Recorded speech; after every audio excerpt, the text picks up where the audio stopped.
1.3 million heads-up match on a Tuesday evening. So now we're seeing Benny open raise with a pretty trashy hand, like bottom 20% or so. So it does seem like, at least for this stack depth, his overwhelming strategy is to open raise. Eliot correctly deducing that even Jack 5 offsuit is strong enough to defend in the big blind. When there's a big blind ante and he's only raising the minimum, we're going to play a lot of hands in the big blind.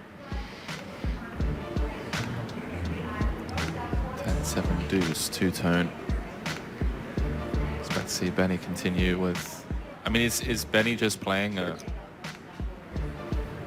100% stabbing range on a lot of these ball textures with range? Yeah, he certainly doesn't have to. I mean, we did even see him check behind on King 6-3, although he had some showdown value there. Right. But it wouldn't surprise me at all. Here he has the jack, which is actually some relevant interaction. I mean, for wide ranges, just having 3 to a straight is relevant enough interaction to maybe tip the scales for him to bet the flop there. But I think especially seeing him bet 6 million into 10, I think we'd see him check sometimes as well with weak hands.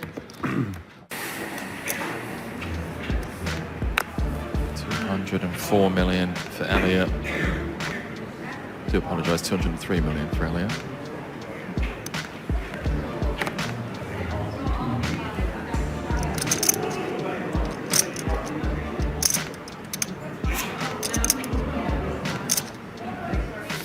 Benny definitely looked like he was considering there if his hand was strong enough to raise for value or if he just wants to check. Maybe a little bit concerned about the trap limp eventually coming, right? I mean, this is now 4 or 5 limps in a row. He's thinking, okay, at some point he's going to limp a strong hand. I don't necessarily want to walk into it with a raise. Seeing two very different strategies being played on the button. Eliot limping with 100% of hands thus far. Benny playing more aggressively with not only top of range, but we also just saw the bottom parts of Benny's range as turns an open-ender. There is a card in the deck, Kevin, that would give Benny a full double, one would assume, in the way this hand's played out. Yeah, this hand that he's floated on the flop, Queen Jack, is deceptively strong on the 8-6 deuce. He's got a lot of clean top pair outs. He's got the clean nut straight draw on the 9 or the 10. And now he's getting into a situation where I have to think he wants to continue this hand, although it will be interesting to see if he decides to play it aggressively, try and maybe fold Eliot off of his like 8x thinner value bets, or if he just calls again, recognizing that he's ahead of most of the bluffs. Eliot continuing for 80% on this 9 of diamonds turn. Putting a ton of pressure on exactly these types of holdings. And certainly this might not look like a clear continue to Benny. I mean, the 9 is going to complete a lot of his true draws on the flop, like a lot of his gut shots. So it doesn't exactly look like a card that Eliot's going to play too aggressively, right? It doesn't look like the most advantageous spot to keep bluffing.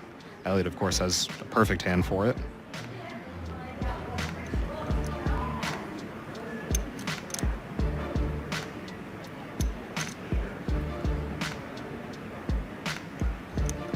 Really taking his time on this turn spot. You can understand why 1.3 million on the line.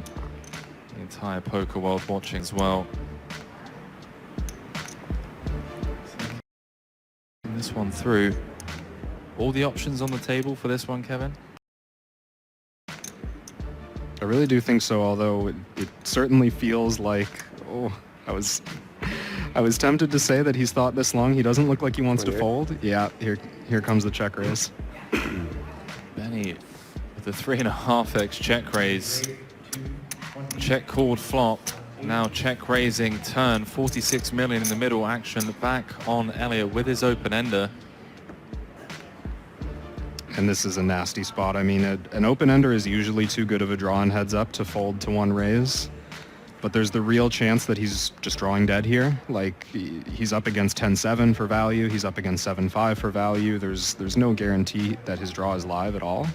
And as you pointed out here, even though Benny's bluffing, half of his outs are a disaster.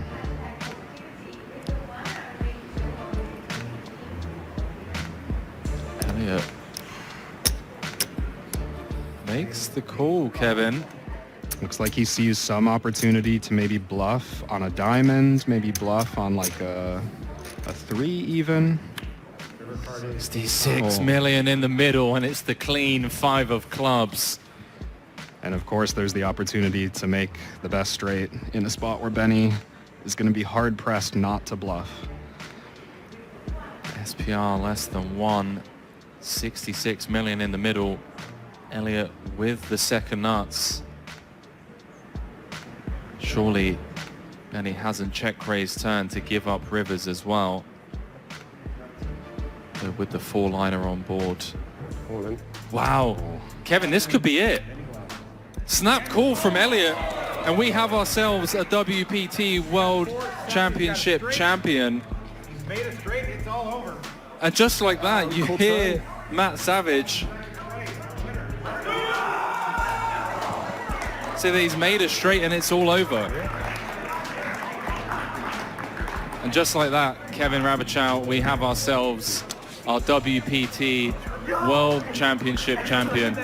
It is Canada's Eliot